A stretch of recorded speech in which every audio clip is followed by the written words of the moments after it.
ভাবুন তো, একটা রেল স্টেশন যেখানে মাঝরাতে ঢুকলে মানুষ আর আগের মতো ফিরে আসে না। যে এই স্টেশনের রহস্য জানার চেষ্টা করেছে সে হয় নিখোঁজ হয়েছে, নয়তো মৃত্যু তাকে খুঁজে নিয়েছে।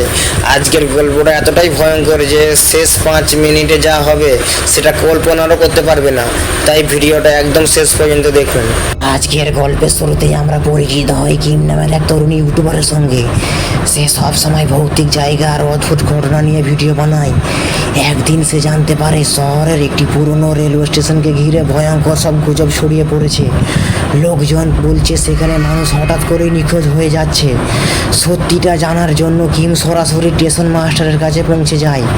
প্রথমে স্টেশন মাস্টার কিছুতেই মুখ খুলতে চায় না, কিন্তু কিমের জোরাজুরিতে তিনি অবশেষে একটি ভয়ঙ্কর ঘটনা বলতে শুরু করে। কয়েক মাস আগে এক কলেজ ছাত্র প্রতিদিন সে স্টেশন দিয়ে যাতায়াত করত। একদিন সে দেখতে পেল ট্রেনের দরজায় দাঁড়িয়ে থাকা একটি মেয়ে এসে নিজের মাথা বারবার দরজায় আঘাত করছে। ছেলেটি ব্যাপারটা অদ্ভুত মনে হলেও সেদিন গুরুত্ব দেয়নি, কিন্তু পরের দিনই একই মেয়েকে ঠিক একই জায়গায় একই কাজ করতে দেখে সে অবাক হয়ে যায়। কয়েকদিন ধরে প্রতিদিন একই দৃশ্য দেখার পর একদিন সে ইচ্ছে করে সেই বগিতে উঠে পড়ে। আশ্চর্যের বিষয়, পুরো বগি ফাঁকা, শুধু সেই রহস্যময় মেয়েটি নিজের মাথার দরজায় ঠুকিয়েই চলেছে। ভয়ে ছেলেটি সঙ্গে সঙ্গে অন্য বগিতে চলে যায়। স্টেশনে নেমে সে একটি সিসিটিভি ফুটেজ দেখতে পায়। সেখানে দেখা যায় কয়েকদিন আগেই ঠিক সেই মেয়েটি ট্রেনের নিচে কাটা পড়ে মারা গিয়েছিল। তখনই ছেলেটি বুঝতে আর বাকি থাকে না, সে কোনো জীবিত মানুষকে নয়, একটি অরশেষী আত্মাকে দেখেছিল।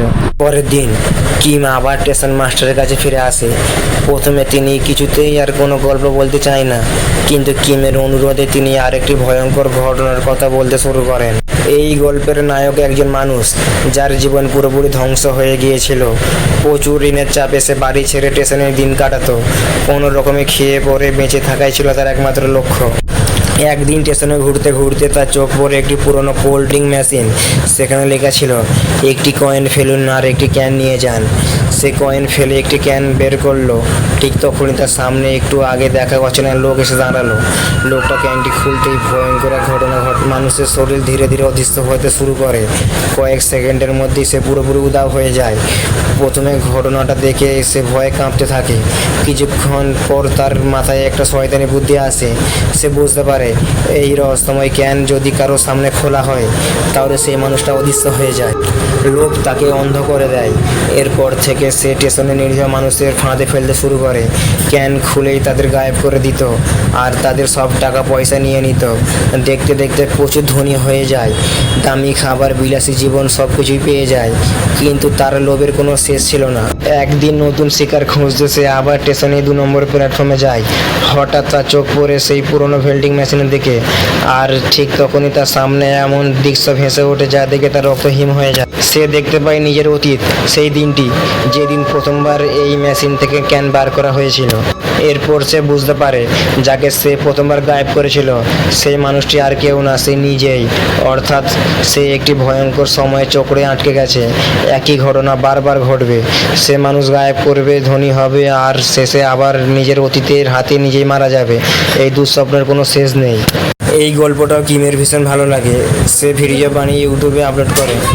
এবার তার ভিডিও রাতারাতি ভাইরাল হয়ে যায়, সাবস্ক্রাইবার দ্রুত বাড়তে থাকে, আর অফিসে সবাই তাকে অভিনন্দন জানায়। কিন্তু তার এক সহকর্মী এই সাফল্য মোটেও মেনে নিতে পারছিল না। ঠিক সেই সময় কিম তার ভিডিওর কমেন্টে একটি অদ্ভুত বার্তা দেখতে পায়, এই স্টেশন নিয়ে আর কোনো ভিডিও বানিও না, সব ভিডিও ডিলিট করে দাও। অদ্ভুত বিষয় হলো স্টেশন নিয়ে তার প্রতিটি ভিডিওর নিচে একই মন্তব্য ছিল। এরপর আরেকটি কমেন্ট আসে, আমার সঙ্গে দেখা করো, আমি এই স্টেশন সম্পর্কে এমন কিছু জানি যা তুমি জানো না। কৌতূহল সামলাতে না পেরে কিম দেখা করতে যায়। সেখানে সে দেখে এক রহস্যময় নারী মুখ ঢেকে তার জন্য অপেক্ষা করছে। মহিলাটি ধীরে ধীরে বলে, ওই স্টেশনটা নরকের দরজা। 1 বছর আগে এই স্টেশনে একজন তান্ত্রিক থাকতো, সে ছিল শয়তানের শিষ্য। একদিন শয়তানের খুশি করার জন্য সে নিজেই জীবন উৎসর্গ করে দেয়। তারপর থেকে রাতের বেলা যেই স্টেশনে যেত সে আর কোনোদিন ফিরে আসতো না। মেয়েটা কিমকে বলল, তুমি ওই স্টেশনের ভিডিও ভিডিওগুলো ডিলিট করে দাও। তোমার ভিডিও দেখে অনেক মানুষ এখানে আসবে আর সবাই মারা যাবে। এতটুকু বলেই মেয়েটা জানিয়ে দিল, আমিও শয়তানের হাতে মারা গিয়েছিলাম। কথা শেষ করে সে দৌড়ে অন্ধকারে মিলিয়ে গেল। কিম ভীষণ চিন্তায় পড়ে গেল। সে ভাবলো ভিডিও ডিলিট করে ইউটিউব চ্যানেলটাই ছেড়ে দেবো। ঠিক তখনই সে দেখলো তার বন্ধু সেই প্রথমবার মেয়েটার সঙ্গে কথা বলছে। কিম রেগে গেল। তারপর মনে মনে বলল, না, আমি অনেক ভিডিও বানিয়ে আমার চ্যানেলকেও আরও বড় করব। সে আবার স্টেশন মাস্টারের কাছে গিয়ে বলল, আরও গল্প বলুন, আমি আরও ভিডিও বানাতে চাই। স্টেশন মাস্টার বলল, তোমার কাছে এখন অনেক টাকা এসেছে, তোমার চ্যানেলও বড় হয়েছে, এবার এই স্টেশনকে ছেড়ে দাও। কিম কিছুতে এরা শুনতে রাজি নয়। তখন স্টেশন মাস্টার আরেকটা গল্প শুরু করলো। একজন ইউটিউবার ছিল। সে ট্রেনে ভিডিও বানাতে বানাতে একদিন ট্রেনের হ্যান্ডেল ধরেছিল। তখন তার হাত অদ্ভুত একটা তেল লেগে যায়। সঙ্গে সঙ্গে হাতটা জ্বলতে শুরু করে। কয়েকদিন পর তার হাত নাক দিয়ে রক্ত পড়তে শুরু করলো, কিন্তু সে সেদিকে কোনো গুরুত্ব দিল না। তার মাথায় শুধু একটা চিন্তা ছিল, চ্যানেলকে অনেক বড় করতে হবে। ডাক্তারও কিছু বুঝতে পারলো না। পরের দিন সকালে ঘুম থেকে উঠে সে দেখলো তার হাত থেকে ফুল গজিয়ে বের হচ্ছে। ধীরে ধীরে সেই ফুল পুরো শরীরে ছড়িয়ে পড়লো আর শেষে তার প্রাণ কেড়ে নিল। কিম গল্পটা শুনে বলল, এটা খুব ছোট গল্প, আমি বড় গল্প, ভয়ঙ্কর গল্প চাই। স্টেশন মাস্টার হেসে বলল, গল্পটা ছোট হলেও সে এখনও রাত 3টায় এই স্টেশনে আসে, চাইলে ভিডিও বানিয়ে দেখতে পারো। কিমের মাথায় সঙ্গে সঙ্গে একটা আইডিয়া এলো, যদি সত্যিই তাকে ক্যামেরায় ধরতে পারি তাহলে ভিডিওটা ভাইরাল হয়ে যাবে। সে রাতেই ঠিক 3টায় সে একা স্টেশনে চলে এলো। হঠাৎ একটা ওয়াকি টকি থেকে আওয়াজ ভেসে এলো। স্টেশন মাস্টার বলছে, যেদিন তুমি প্রথম আমার কাছে এসেছিলে সেদিনই বুঝেছিলাম একদিন রাত 3টায় তুমি এখানে ফিরে আসবে। আজ তোমাকে আমার জীবনের সত্যি গল্পটা বলবো। আমি আর আমার বন্ধু যখন এই স্টেশনে চাকরি শুরু করি তখন অনেক ইউটিউবার এখানে এসে গল্প খুঁজতো। আমরা তখন এই স্টেশন আসলে রহস্য জানতাম না। এক রাতে সিসিটিভিতে দেখলাম ট্রেনের সামনে একজন দাঁড়িয়ে আছে। আমি ভাবলাম কোনো ইউটিউবার হবে, তাই আমার বন্ধুকে তাকে দেখতে পাঠালাম। অনেক ঘন্টা কেটে গেল, সে আর ফিরল না। আমি ওয়াকি টকি নিয়ে নিজেই বের হলাম। দেখলাম একটা ট্রেন দাঁড়িয়ে আছে, অথচ তার লাইট জ্বলছে। আমি ট্রেনে উঠতে দরজা নিজেই বন্ধ হয়ে গেল। তারপর ট্রেন চলতে শুরু করলো। ঠিক তখনই ওয়াকি টকিতে আমার বন্ধু কণ্ঠে ভেসে এলো, আমি তোমাকে দেখতে পারছি কিন্তু তোমাকে বাঁচাতে পারবো না। হঠাৎ ট্রেনটা থেমে গেল।